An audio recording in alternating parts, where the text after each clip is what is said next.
As a young girl, sitting at my grandmother's feet, I heard about the friendly, those slithery snakes and the raucous pigs, the welcome neighing of the horses, and the cool summer nights that she spent in the barn, sleeping in the hay with the animals. There were also the emergency visits to the doctor miles away by horse and carriage, and the frightening shouts of the men on horseback coming ever closer, threatening to burn the farms that provided a sharecropper's home and work for my grandmother's family and other Jewish families fortunate to have felt a stability in the Ukraine in the late 1800s and early 1900s. Soon enough, my great-grandfather in 1907 left his home and his family in Russia to build a new life for them in America. On November 11th, 1911, my grandmother, who was then just 13 years old, arrived at Ellis Island with her mother and 3 younger siblings, homesick for her rural life in the Ukraine and anxious but hopeful about the architecture of her future life as the family would soon reunite on the Lower East Side of New York City. For my grandmother and my grandfather, my mother and my father, and my large extended family, I learned about the Jewish ideals of a loving commitment to family and to social justice in our larger society. The ancient scholar Rabbi Hillel wrote, "If you're not for yourself, who are you? And if you're for yourself only, what are you? And if not now, when?"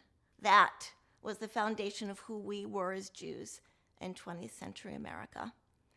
After hearing about my uncle's work as a clinical psychologist, I determined at the age of 5 that I would become a clinical psychologist. And then as a college student at Princeton University, having become increasingly aware of the power of the courts and legislation in shaping human behavior, I aspired to combine a study of the law with my beloved science of psychology. In the first women's class of 1973 at Princeton, we demonstrated the importance of the social activist's voice. As the first woman to be president of residential college, advocating for student rights and the larger community's use of our abundant campus resources, and as a summer intern for Congresswoman Bella Abzug, I was part of the women's movement and student movement that demanded social justice for all who are marginalized and targets of hatred and violence. In 1977, I created the Victim Witness Assistance Unit at the State Attorney's Office in Tallahassee, Florida, to assist violent crime victims and witnesses in the criminal justice system. In 1978, I co-founded and became the first board president of Refuge House, a shelter for women and children victimized by domestic violence. Today, both the Victim Witness Assistance Unit and Refuge House have significantly expanded their reach to serve annually scores of thousands of women and children and men who have been victimized by violent crimes.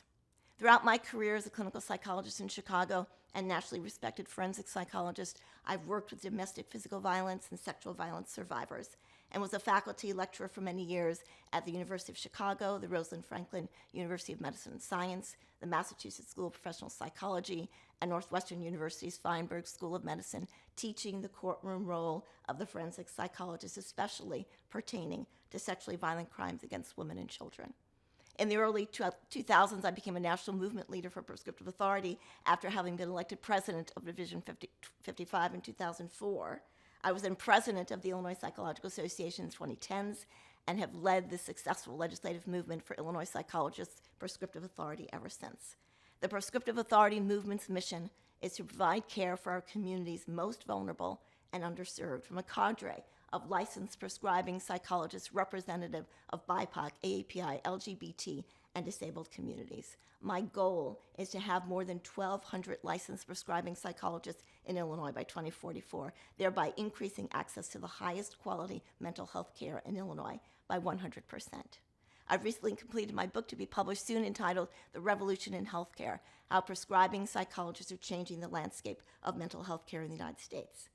Psychologists, because of our extraordinary education, training, and experience, have an impact every day on the lives of those who are suffering in our local, national, international communities. I wholeheartedly support the critical work done by applied, clinical, and academic psychologists, and I passionately believe in protecting clinical practice while seeking to expand practice to include prescriptive authority, integrated behavioral health in a variety of healthcare and medical settings, telehealth durability, community mental health, population health, and a plethora of collaborative intersectional relationships among research scientists and scientist practitioners working on ways to achieve health equity and dismantle systemic racism.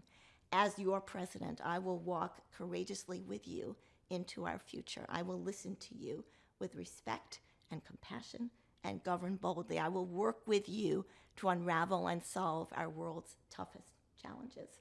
I said of my father at his memorial service, this little boy who became the man with a twinkle in his eye had quiet dignity and wisdom, the respect of all who had the good fortune to meet him, and the love of all who had the good fortune to know him. I hope that you will think the same of me.